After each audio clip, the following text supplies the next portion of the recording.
नमस्कार, मैं हूं डॉक्टर वाय राखी। जैसा कि आप जानते हैं, कैसे हैं आप अपना ध्यान रखिए। मैंने आप लोगों के लिए पूर्णिमा का व्रत कैसे रखें, एकादशी का व्रत कैसे रखें, सोमवार का कैसे रखें, मंगलवार का कैसे रखें, बुधवार का कैसे रखें, शनिवार का कैसे रखें, संतोषी माँ का कैसे रखें, अमावस का कैसे रखें, ये तमाम वीडियो बनाई है। लेकिन इस वीडियो में मैं आपके साथ कुछ बातें शेयर करना चाहती हूँ, इसलिए ये छोटा सा 1 मिनट का वीडियो मैंने स्टार्टिंग में हर वीडियो में डाला है। अगर आप व्रत रखते हैं तो आपको पहले ही दिन से ब्रह्मचर्य का पालन करना पड़ेगा। कोशिश करें जो भी व्रत रखें उसका उसी दिन उद्यापन करें। व्रत अगर आप उधार लेकर रख रहे हैं तो मत रखें। अगर व्रत रखकर आप बहुत दवाइयां खा रहे हैं तो मत रखें। व्रत रखकर अगर आप पति से झगड़ा कर रहे हैं तो व्रत मत रखें। किसी भी व्रत के अंदर उस व्रत को रखकर उसकी कथा को पढ़ना अनिवार्य है। किसी भी व्रत को रखकर उस व्रत का दान करना अनिवार्य है। अगर आप वो करने में सक्षम नहीं है तो फिर व्रत आधे अधूरे मत कीजिए। व्रत के बारे में ज्यादा जिक्र किसी से मत कीजिए। व्रत के बारे में, उसके उद्यापन के बारे में, उसकी पूजा के बारे में, उसके संकल्प के बारे में सब कुछ मेरी इन वीडियोस में देख लीजिए और देखिए कि इन नियमों को आपको कैसे फॉलो करना है ताकि आपके लिए इन व्रतों को रखना बेहद ही ज्यादा आसान हो जाए। ये कोई बहुत मुश्किल काम नहीं है। व्रत रखकर किसी भूखे को भोजन जरूर कराना चाहिए और घर में कलेश नहीं कराना चाहिए। सोमवार का व्रत रखकर मां की पूजा करनी चाहिए। मंगलवार का व्रत रखकर भाई की पूजा करनी चाहिए। बुधवार का व्रत रखकर बहन की पूजा करनी चाहिए। बृहस्पतिवार का व्रत रखकर माता पिता या गुरु की पूजा करनी चाहिए। वहीं पर अगर हम बात करें बृहस्पतिवार के बाद शुक्रवार, तो आपको अपनी पत्नी का ध्यान रखना चाहिए, अपनी पत्नी को खुश रखना चाहिए, अपनी बहन, भाभी, जेठानी, देवरानी को खुश रखना चाहिए। आगे अगर हम बात करें शनिवार की, तो अपने घर के नौकरों को, मजदूरों को हमें खुश रखना चाहिए। संडे का व्रत रखकर अपने पिता के साथ संबंधों को अच्छा करना चाहिए।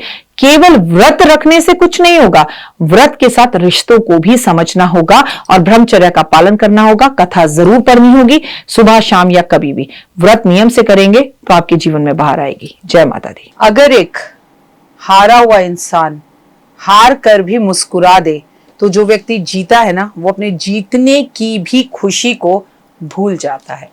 यानी जिंदगी में हार और जीत एक हिस्से के दो पहलू हैं, एक सिक्के के दो पहलू हैं। कभी हार कभी जीत, ये सब चलता रहता है। लेकिन जिंदगी में हार कर भी आप अगर मुस्कुराएंगे तो प्रभु को भी आपकी बेकार किस्मत को बदलना ही पड़ेगा और वो बदलते ही हैं, ये 100% है। नमस्कार, सुस्वागतम, वेलकम, अभिनंदन। मैं हूं आपके साथ आपकी अपनी होस्ट दोस्त डॉक्टर वाय राखी। आपका स्वागत अभिनंदन करती हूँ आपके, मेरे और माता रानी के इस खूबसूरत से यूट्यूब चैनल पर। कैसा है मेरा ये संसार, दिन दुगनी रात चौगनी, आप तरक्की करें, जीवन में खूब सफलता आपको मिले, लाइफ में जो आप चाहें वो आपको प्राप्त हो, जिंदगी में कभी किसी चीज की कोई कमी आपको स्पर्श ना कर पाए, ऐसी परमपिता परमात्मा से हाथ जोड़कर मेरी कामना है। आप अपना भला कीजिए, यकीन मानिए आप अपना भला खुद करेंगे तो आपका भला प्रभु भी करना शुरू कर देंगे। Everything is depend on your karmas. अगर आप मेरे साथ जुड़े हुए हैं तो मैं लगातार व्रत के बारे में आपसे बात कर रही हूं। तो आज एक बहुत महत्वपूर्ण व्रत के बारे में हम बात करने जा रहे हैं, जो है गुरुवार का व्रत।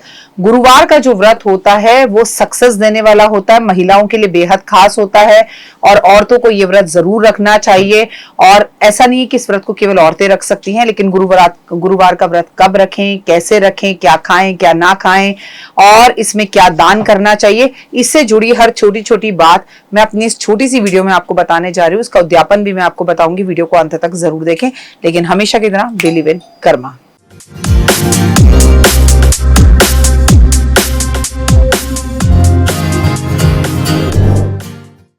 तो सबसे पहले अपने कर्मों पर इंसान को विश्वास होना चाहिए और कर्मों पर बिलीव होना चाहिए। गुरुवार का दिन जो होता है वो भगवान विष्णु को निमित्त होता है, ये तो आप हम सब जानते हैं।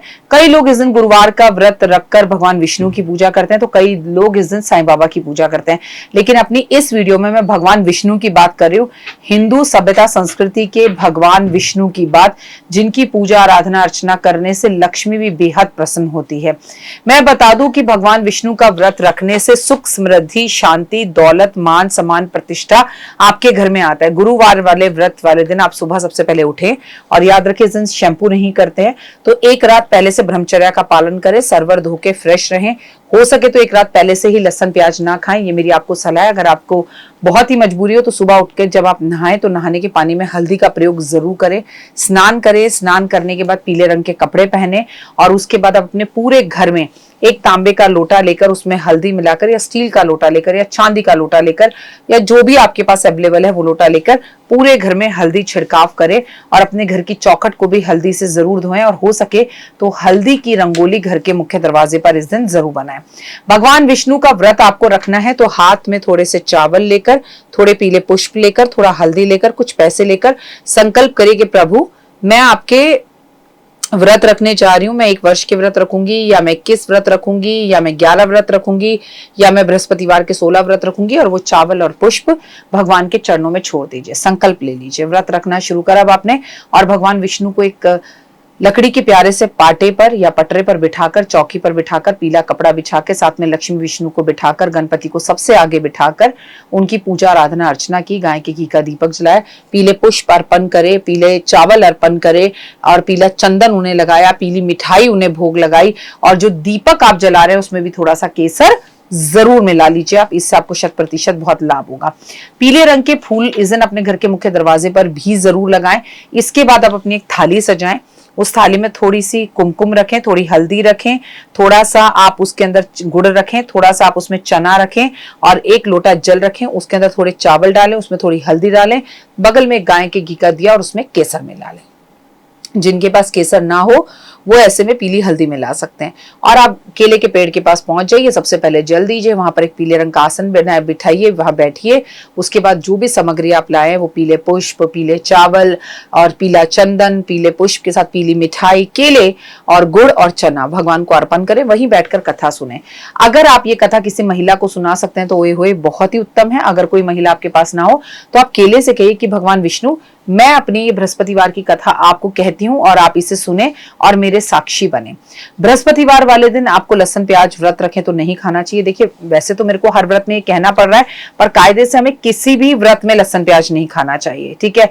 इस दिन सर नहीं धोना चाहिए, इस दिन साबुन का प्रयोग नहीं किया जाता, इस दिन आप बाल नहीं कटवाएं, नाखून नहीं कटाएं, मदिरा मांस का इस्तेमाल बिल्कुल ना करें। गुरुवार वाले दिन आपको गाय को गुड़ और चने की दाल जरूर खिलानी चाहिए, पर चने की दाल रात में भीगी हुई हो या केला खिलाएं तो बहुत अच्छा है। गुरुवार का व्रत रखकर केले के पेड़ की पूजा कर आप केला सेवन भी नहीं कर सकते। इस दिन केला आप दान कर सकते हैं पर केला खा नहीं सकते। जिस दिन आपका गुरुवार का व्रत हो इन बातों का ध्यान आप जरूर रखें। रात्रि में शाम के टाइम पर गुरुवार के व्रत में नमक नहीं खाया जाता।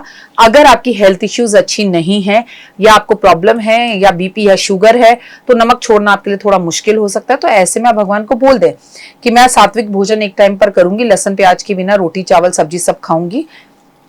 नमक छोड़ सकते हैं तो फीका खाना खाएं, मीठा खाना खा सकते हैं तो मीठा खाना खाएं। वो आपकी हेल्थ इश्यूज पर, कंडीशंस पर है। भगवान आपसे इस कलयुग में नाराज नहीं होंगे। जितना आपसे हो सके उतना आप कीजिए, जो आपसे ना हो सके उसे आप मत कीजिए।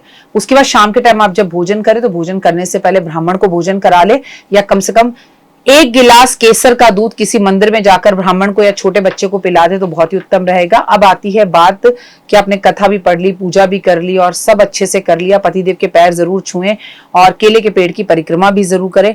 आपको जिस दिन इस व्रत का उद्यापन करना है उस दिन आपको केले के पेड़ के पास जाना है, पीले रंग का कपड़ा लेना है, उसमें कम से कम आधा किलो चने की दाल डालनी है, आधा किलो बेसन के लड्डू डालने हैं, हल्दी की साबुत 11 गांठें डालनी है और ये हल्दी ये सारा कुछ पीले कपड़े में बांधकर उसके साथ आपने 21 रुपए रखकर केले के पेड़ की जड़ में रखकर आ जाइए, केले के पेड़ के तने पर बांध कर आ जाइए और प्रभु से कहिए कि प्रभु आज मैं अपना व्रत का उद्यापन करती हूँ, व्रत खोलती हूँ। आप चाहें तो इस दिन पीले चावल बांट सकती हैं प्रसाद स्वरूप, आप चाहें तो इस दिन पीले लड्डू बांट सकती हैं, आप चाहें तो गर्मियां चल रही हैं पीले आम भी बांट सकते हैं, आप चाहें तो भंडारा छोटा सा कर आप इसमें केले भी बांट सकते हैं, खीर पूरी हलवा भी आप लोगों को खिला सकते हैं। जो आपकी आर्थिक स्थिति आपको मतलब आपकी आर्थिक स्थिति आपको अलाउ करती है वो कोई भी चीज आप बांट सकते हैं और दे सकते हैं। बृहस्पतिवार के व्रत महिलाओं के लिए रखना बेहद उत्तम होता है।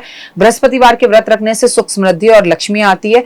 हम सब पागलों की तरह लक्ष्मी के पीछे दौड़ते रहते हैं, लक्ष्मी की पूजा करते रहते हैं, श्री यंत्र की पूजा करते रहते हैं। देखिए वो गलत नहीं है, वो भी करना जरूरी है, लेकिन जिस घर में केले के पेड़ की पूजा होती है, जिस घर में विष्णु की पूजा होती है तो पत्नी वही होती है जहां पति उसका होता है।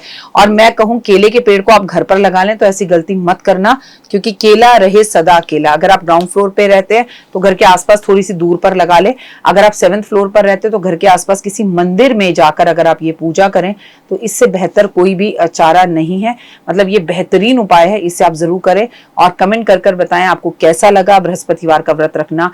शुक्ल पक्ष, कृष्ण पक्ष, किसी से भी आप शुरू कर सकते हैं। ज्यादातर लोग जो है इसे शुक्ल पक्ष से ही शुरू करते हैं, लेकिन मैं कृष्ण पक्ष को बुरा नहीं मानती हूँ। ये मेरा पर्सनल व्यू है, क्योंकि मेरा मानना है अगर कृष्ण पक्ष बुरा है तो देश की सबसे बड़े त्योहार को भगवान अमावस वाले दिन कभी नहीं बनाते, दैट इज दिवाली। तो ये ग्रंथों में नहीं लिखा, ये मेरा पर्सनल मानना है कि भगवान की भक्ति के लिए हमें कृष्ण पक्ष शुक्ल पक्ष नहीं देखना चाहिए, हमें कर्म अच्छे करने चाहिए और व्रत रखना चाहिए, और भगवान को मानसिक भोग और पूजा पाठ करनी चाहिए, मानसिक जाप करना चाहिए। ओम नमो भगवते वासुदेवा का जाप करें, हल्दी की माला पर अगर ये जाप करें तो वे हुए। और जो लोग व्रत नहीं रख सकते, बिल्कुल इसी विधि और विधान से वो कम से कम बृहस्पतिवार वाले दिन केले के पेड़ की पूजा अवश्य कर ले, तो भी उन्हें लाभ की प्राप्ति होगी। और जिनका विवाह नहीं हो रहा उनसे कहूंगी एक केला और केली का पेड़ अगर आप मंदिर में दान कर दें तो ये होए, क्या बात है। कमेंट्स में जय माता दी।